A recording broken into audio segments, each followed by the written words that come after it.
Okay, so now I want to do some actual applications of the central limit theorem, which we showed last time was the kind of big time result. What we were saying is that this here is the CDF of kind of what we call the standard Gaussian, zero mean unit variance. And this Z of n on the other side is kind of like a specially normalized version of the sum of a bunch of random variables, right? We kind of showed that when I had a bunch of IID random variables and I normalized them in this way, that this was a random variable that had zero mean and unit variance, and in the limit, if I add enough of those up, that the CDF of that random variable really becomes Gaussian. We showed in the little browser app in the last lesson how that worked, right? And so now I'm just going to kind of expand out this in some useful ways, right? So the sum is n times the mean. And if I write this in terms of the mean,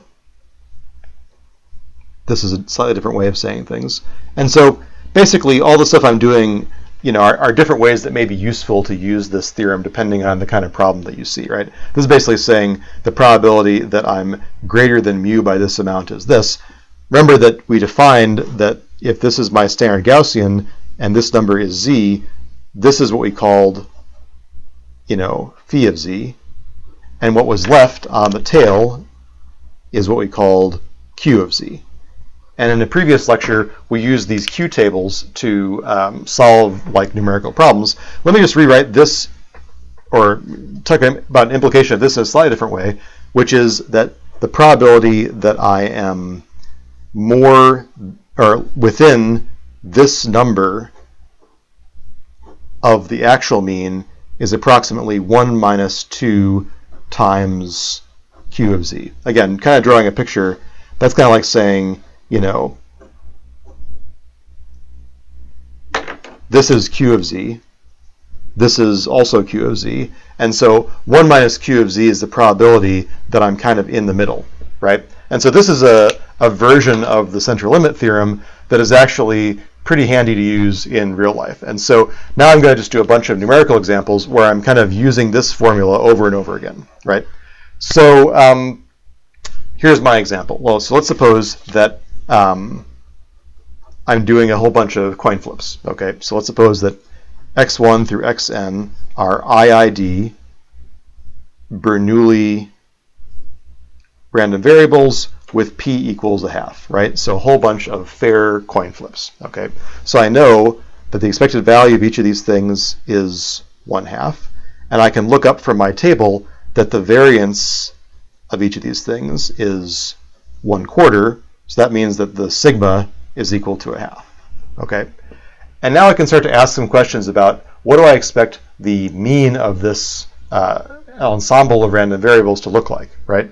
So, for example, suppose I want to know what is the probability that if I take the mean of 10,000 of these coin flips and ask how far is that away from a half,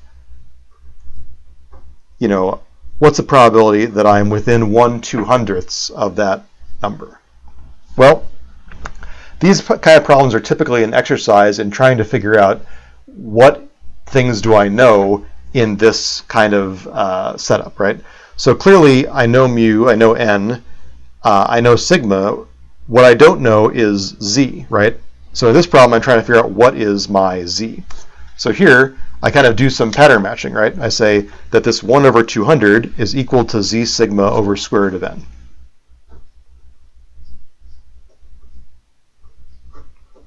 So what do I know? I know sigma is equal to 1/2. I know n is equal to 10,000. And so what I have is z over 200. So actually, this is really easy. Z equals 1. So that's telling me then that this approximately is 1 minus 2q of this z value, which is 1 minus 2q of 1. Okay, and now I would go to my q tables. So again, if you were doing this on a paper and pencil exam, I would give you a table that looks like this, and I would say, oh, okay, so 1 minus 2q of 1 is equal to 1 minus 2 times the number that I see in this table, which is 0.1587 ... and I could compute this is going to be approximately like 0.6 or something, right? Or 0.7. So this would be my answer, okay? Or I could ask something that's kind of a variation on the theme, like what is the probability that I am, or I could say for what value of n is this, which again is the 1 over 200, greater than 0.9, right? So here, I should say for what n is this true, okay? Again, I have to go back and compare to my formula, right? So here, I know this part, right? This is where I'm going to get my z from. What I don't know is n, right?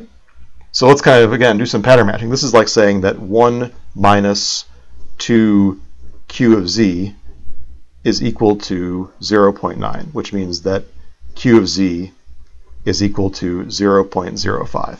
So now I would need to go and look into my table to figure out, okay, so approximately what z do I get 0.05? It looks like it's around here somewhere. And this is where actually it helps to have a table. And now I'm going to like show that a lot of times it's easy to just make a simple table for like the critical values of z. So this is like basically saying that I know that when z is equal to 1.64 or whatever, that's the value that's in here between 0.44 and 0.54, right? So here I could say that my z reading from this table is 1.64, okay? Now I go back and say, okay, well, that means that this 0.05 is equal to z sigma over square root of n.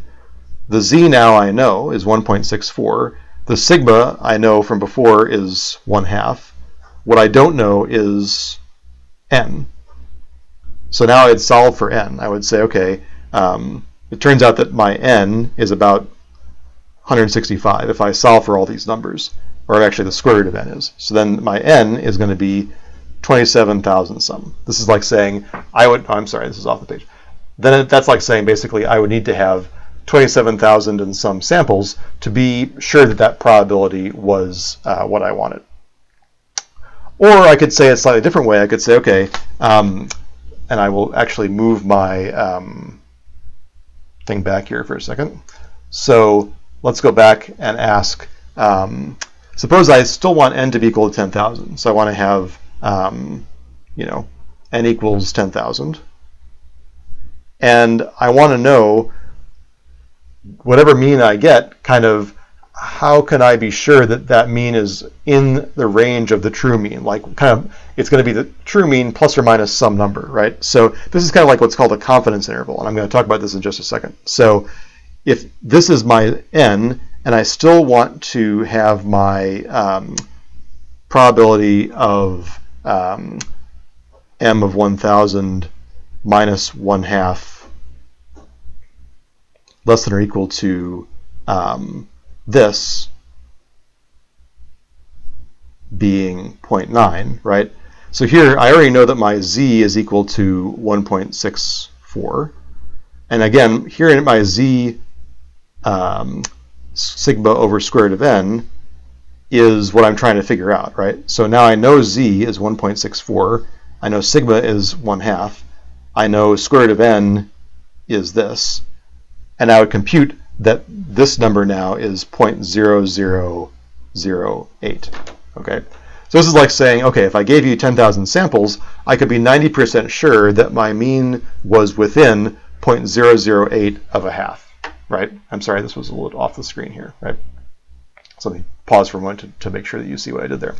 So all these kinds of, problems are basically different ways of flipping around this central limit theorem formula. And I'm actually going to do a couple other examples in the next couple of lessons just to drive this point home a little bit better.